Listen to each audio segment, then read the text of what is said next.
Oke, Desa, jangan lupa subscribe. Subscribe dong.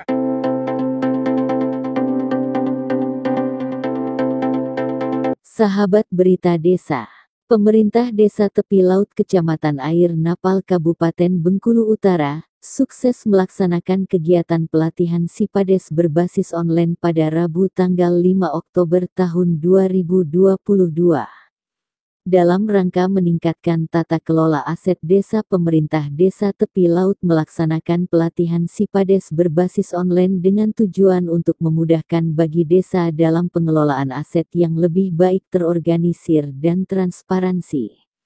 Kegiatan yang dilaksanakan di Aula Kantor Desa Tepi Laut tersebut dibuka langsung oleh Camat Air Napal Supandi SH yang juga turut dihadiri oleh Kabid Pemerintahan DPMD Kabupaten Bengkulu Utara Alamsyah SE, Kasih PMD Kecamatan Air Napal, Babin Kamtipmas dan BPD. Pelatihan dengan narasumber Fahmi Riza SIP dari Dinas PMD Kabupaten Bengkulu Utara dan Camat Air Napal tersebut diikuti oleh seluruh perangkat desa dan turut dibantu oleh BPD Desa Tepi Laut dan anggotanya. Berikut kami laporkan pelaksanaan kegiatan tersebut selengkapnya. Kalau bisa seperti meja itu dibuat nomor. Kemudian ada kekayaan desa di desa itu diregistrasi. Jadi kita tidak ini ya, tidak mesti. Nah, ketika kita ada pengauditan atau perusahaan, jadi kasihkan buku uang, itu lengkap. Jangan cari dulu. Ini sistem kita melaksanakan kegiatan ataupun tugas kita sebagaimana yang diharapkan oleh pemerintah baik dari pusat maupun desa itu sendiri. Baik Bapak Ibu hadirin yang saya hormati, mari kita bersama-sama membaca Bismillahirrahmanirrahim. Pemberdayaan pelatihan perangkat desa dalam pengoperasian aplikasi SIPADES untuk meningkatkan kinerja pelayanan publik di Desa Tepi Laut pada pagi ini saya nyatakan dibuka secara resmi. Alamin, hasbunallah wa wakil maulana wa wal nasir, la haula wa la quwwata illa billah.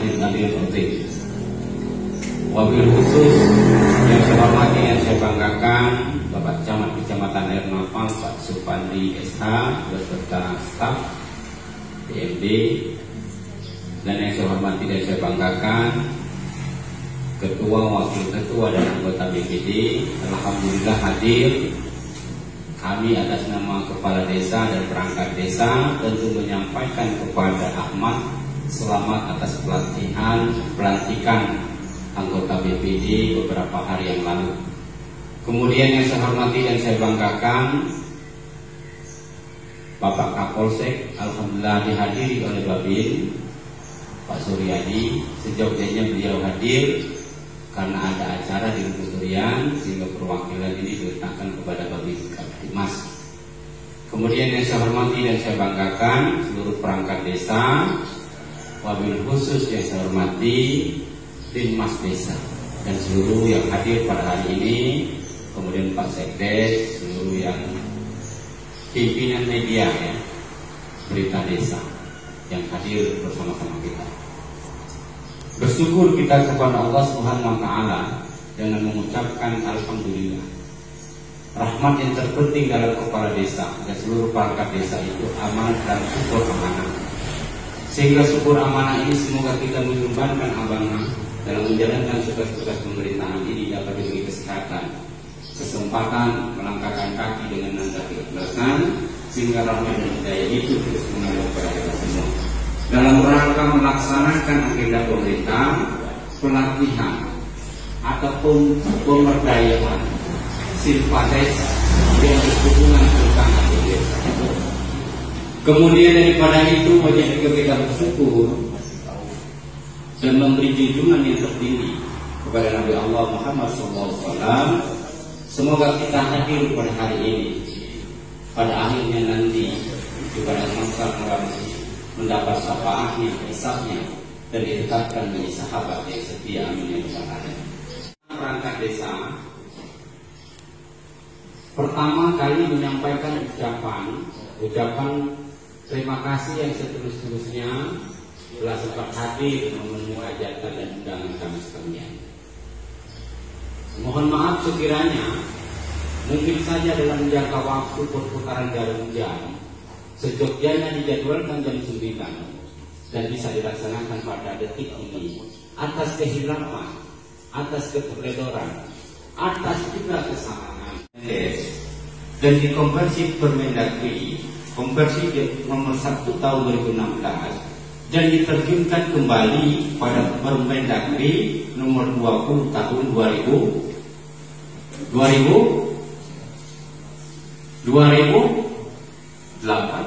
ya. Jadi maksud saya, ketika pelatihan ini dilakukan, paling terpenting adalah meningkatkan kapasitas perangkat desa ini menuju digitalisasi teknologi yang begitu luas ini. Mengapa harus didata? Mengapa aset ini penting bagi kita untuk ditelisik? Karena aset merupakan kekayaan desa. Bisa saja ketika tidak dimasuk di dalam katakan simpatis, bisa saja disalahgunakan, bahkan dimanfaatkan oleh orang-orang tertentu, khusus kepala desa. Sehingga aset ini penting untuk dicatat agar inventaris kekayaan desa itu terukur. Makanya ketika kita melakukan Simpades ini sudah 2 kali dilakukan. Saya tanyakan satu perangkat, saya mungkin tidak bisa menjawab. Berapa aset jalan kilometer yang kita buat dari tahun 2017 sampai hari ini? Tidak bisa menjawab itu karena kita tidak telisik di dalam proses pemetaan. Berapa kekayaan desa yang sudah dibangun di tahun 2017 sampai hari ini? Berapa dana yang dibutuhkan dalam perkembangan aset itu? Makanya kita harus hati-hati. Pelatihan itu tidak sekedar meningkatkan kapasitas perangkat desa, sekaligus melakukan terobosan yang akan dilakukan pada masa akan datang. Kalau seperti ini nanti pelatihan ini dianggap menghabiskan dana anggaran sehingga tidak mampu meningkatkan kapasitas perangkat desa, terkhusus sumber daya manusia. Makanya pada proses masa lalu menjadi pertentangan kepala desa terhadap pelatihan ini. Tetapi ini menjadi penting, maka harus dimasukkan di dalam APBD. Ini kerangka berpikir oleh saya secara tidak langsung. Ya. Pak Kades di tahun 2018, 2019, 2020, 2021, apa yang kita dapat terhadap proses pelatihan ini? Apa yang dia? Ilmu apa yang kita dapatkan? Seberapa besar ukuran-ukuran dilakukan di dalam pendataan itu? Berapa aset hari ini yang sudah terdata? Ayo kita bertarung di hadapan angka hari ini. Tidak ada yang bisa menjawab. Karena mengapa pelatihan ini dianggap kita sebagai salah satu nomenklatur yang membebankan di dalam APBD dana desa. Maka hari ini adalah terakhir di dalam proses pelatihan. Tidak ada lagi pelatihan-pelatihan yang bersifat seperti ini ke depan, apapun ceritanya.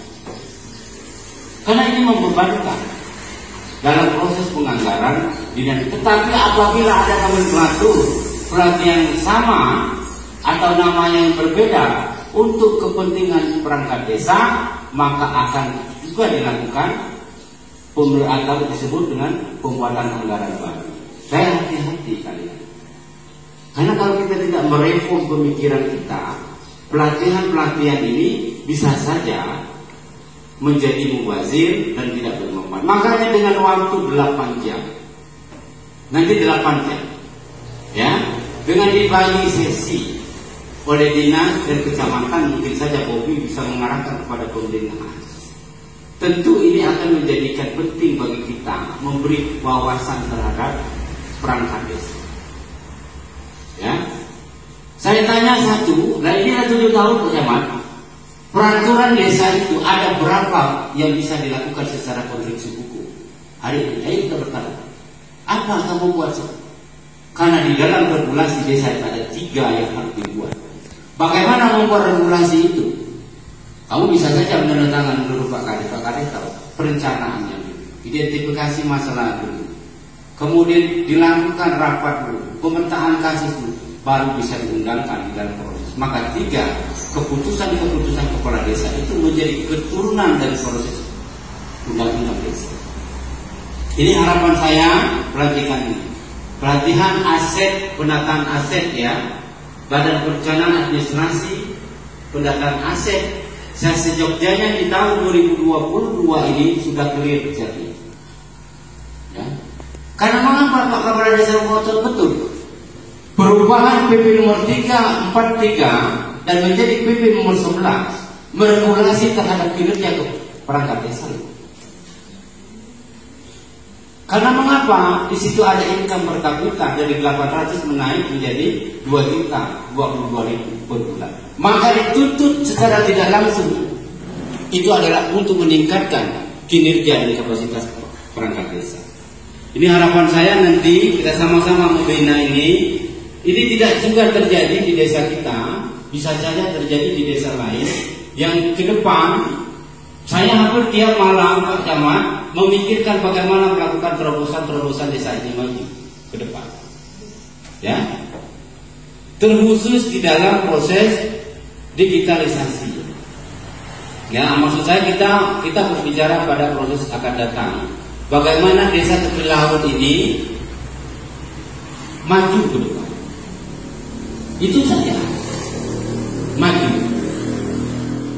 Nah ini pelatihan tinggal satu lagi Pak Camat, ini ada nanti ada pralega ya, yang berbicara tentang konstruksi hukum di dalam Undang-Undang Desa nomor 6 tahun 2014, konfirmasi dari Pergub nomor 13 tentang perangkat desa ini akan dibahas nanti di pralega. Ini harapan kepala desa hari ini, sejogjanya kita sama-sama agar pelatihan ini menjadi penting dan menjadi hal yang harus diutamakan dan harus menjadi peningkatan kapasitas perangkat desa. Jangan juga Pak Kepala Desa ini kalau tidak salah 6 tahun Pak Gas. Kalau 2 tahun saya menjawab 12 tahun perangkat desa. Arti secara tidak langsung 12 tahun ini secara ngotot perangkat desa harus mengerti betul terhadap tugas dan kewenangannya. Ya jangan nanti 12 tahun anak SD sudah tamat, masuk SMP selesai, SMA sudah selesai. Perangkat desa saja secara kunci perangkat desa tidak secara detail. BPD, misalnya BPD 3 fungsi penting yang harus memang melontok kita harus tahu. Pertama kali menentukan budgeting anggaran, kemudian melakukan perencanaan pembangunan, dan terakhir itu melakukan pengawasan terhadap kinerja kepala desa.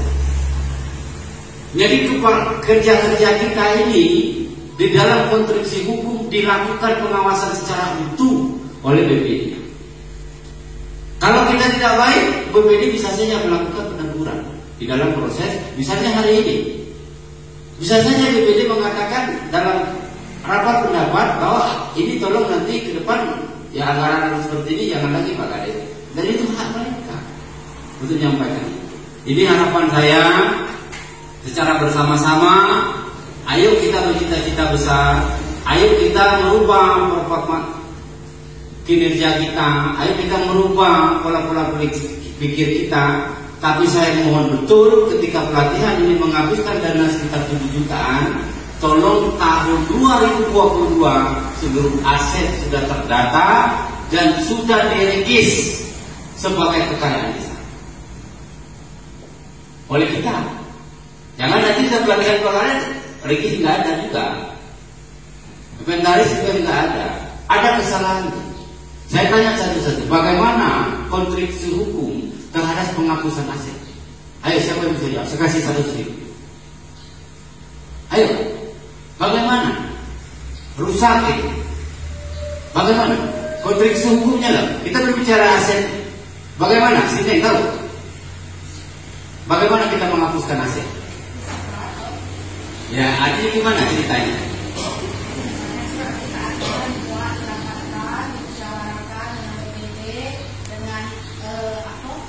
Misalnya kegiatan aku, misalnya di bidang majelis taklim misalnya yang ini rusak, jadi dibuat berita acara ditandatangani diketahui oleh masyarakat dan kadun.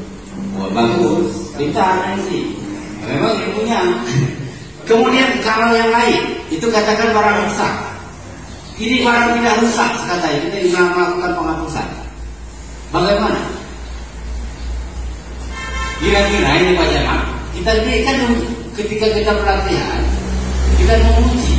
Ini barang yang tidak rusak. Kira-kira siapa yang bisa jawab?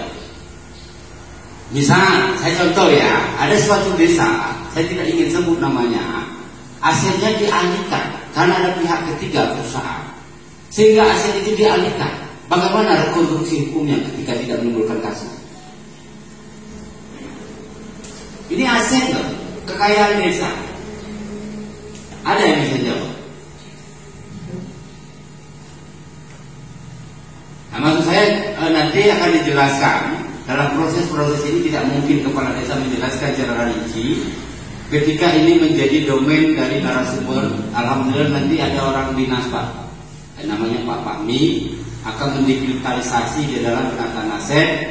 Tentu harapan saya, harapan BPD, harapan Pak Camat ini sama juga Pak dengan saya. Besok belum tentu kita jadi kepala desa lagi Pak. Bisa besok tidak jadi kepala desa lagi. Bisa Pak Kades, bisa. Contoh, Pak Kades ke Bengkulu, nginap di hotel, terus tertangkap basah, sidang BPD, diberhentikan kepala desa. Apakah bisa dilakukan seperti itu? Tidak bisa. Tergantung pada proses kepala desanya. Jadi maksud saya yang bisa bertahan lama menjadi perangkat, menjadi pilot desa itu adalah perangkat desa. Kepala desa bisa besok. Pak Camat juga bisa besok.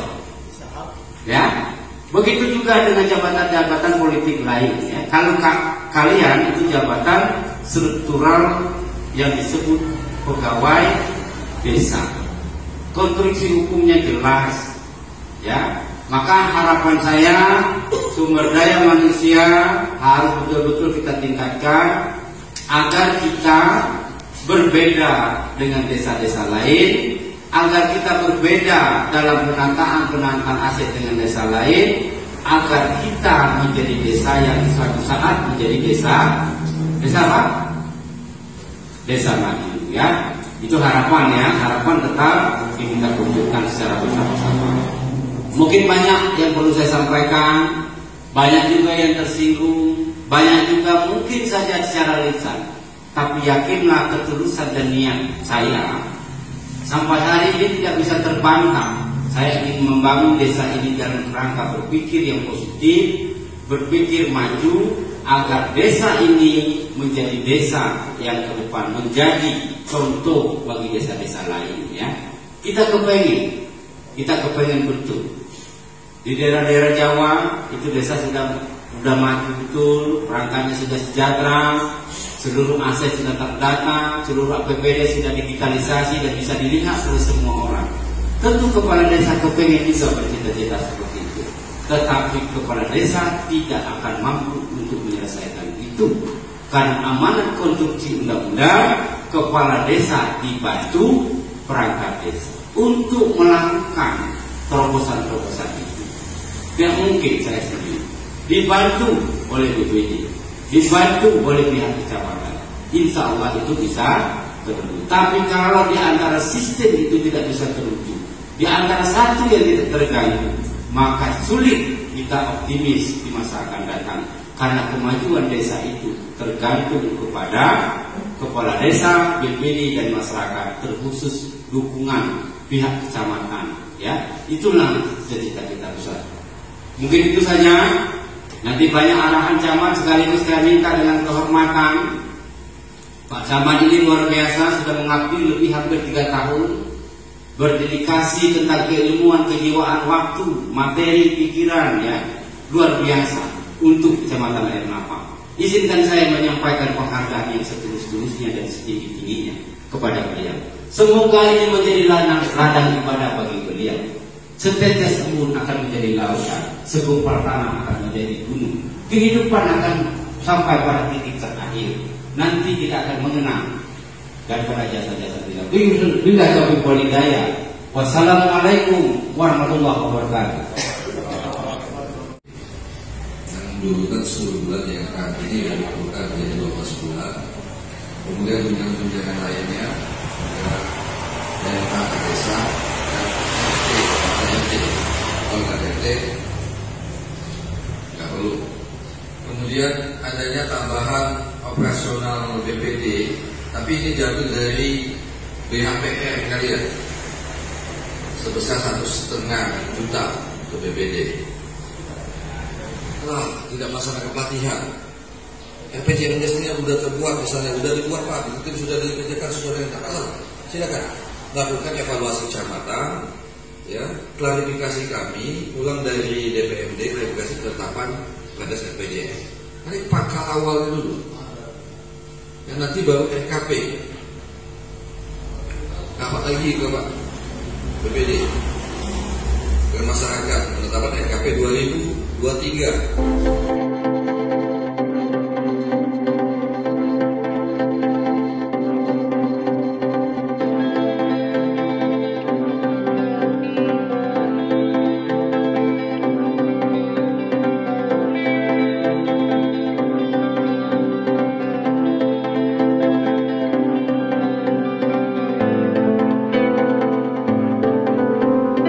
Desa, jangan lupa subscribe. Subscribe dong guys. Karena